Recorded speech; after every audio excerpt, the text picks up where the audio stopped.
Chapter 11. Arriving home. Lewis, Clark, and the corpse traveled down the Missouri River together, just as they had started out. On September 23, 1806, they arrived at the camp near St. Louis, where they had spent the winter of 1803 to 1804, before the journey had begun. Their appearance came as a surprise to the settlers. Most Americans had given up all hope that they were still alive, but they were very much alive and were greeted as heroes. Clark wrote, "We suffered the party to fire off their pieces, or guns, as a salute to the town." Sacagawea was one of the heroes. She had rescued Clark's papers, notes, and scientific samples from the water when the Paraguay overturned. She had translated for Lewis and Clark when they bargained for horses with the Shoshone. She had led the corpse for many miles over land she had known as a child. Sacagawea knew what plants were poisonous and which were safe. The berries and fruits that she picked for the men kept them healthy. Sacagawea had mended the men's breeches and shirts and made them moccasins from animal skins. And Sacagawea, a young mother with a baby, had been a sign to other Indians that the corpse of discovery came in peace. Maybe the most important of all, she and Pump had brought a warm feeling of home and family to the soldiers. Just their presence cheered everyone. Later, Clark wrote that Charbonneau, that his wife, deserved a greater reward for her attention and service on the route than we had in our power to give her. When Lewis and Clark finally met with President Jefferson, they told him about almost 200 plants unknown to the American scientists.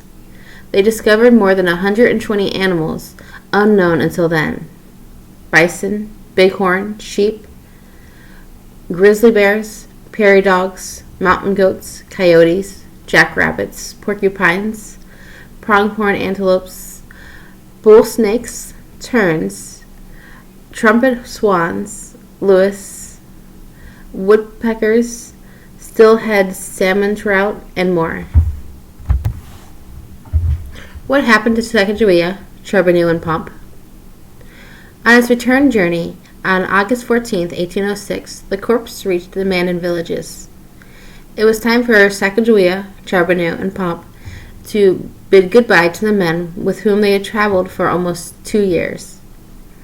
Even though Charbonneau was given $500 and 320 acres of land for serving as an interpreter, Sacagawea was not paid for her valuable role in the expedition. In 1809, Charbonneau moved his family to St. Louis, where Clark also lived. Not long after, Charbonneau and Sacagawea decided to return to Upper Missouri, so Charbonneau sold his land to Clark for $100 and took a job with the Missouri Fur Company. Pump remained in St. Louis with Clark to receive an education. He later traveled to Europe with the German prince before returning to the frontier. Charbonneau and Sacagawea were living in what is now South Dakota when Sacagawea died from an illness on December 20th, 1812, at the age 25. This was not long after she had given birth to her daughter, Lisette. Very little is known about Lisette's life, except that both she and Pump were legally adopted by Clark. Charbonneau lived to be at least 80 years old, but it is unknown where and when he died. Pump was 61 when he died of pneumonia while traveling from California to Montana. Lewis and Clark had also learned a great deal about the different western tribes. They repeated Indian words and phrases. They described Indian clothes, ceremonies, and how and where the tribes lived. They reported which tribes got along and which tribes didn't. It must have been a disappointment for Jefferson the corpse didn't discover a water route to the Pacific Ocean. Still, in 28 months, Their expedition had traveled a round trip of some 80,000 miles. They had survived in wilderness where no white men had ever been before. What the expedition had accomplished was amazing. The explorers had gathered all sorts of scientific information. Despite the Indians' presence there, the United States now laid claim to the vast western lands.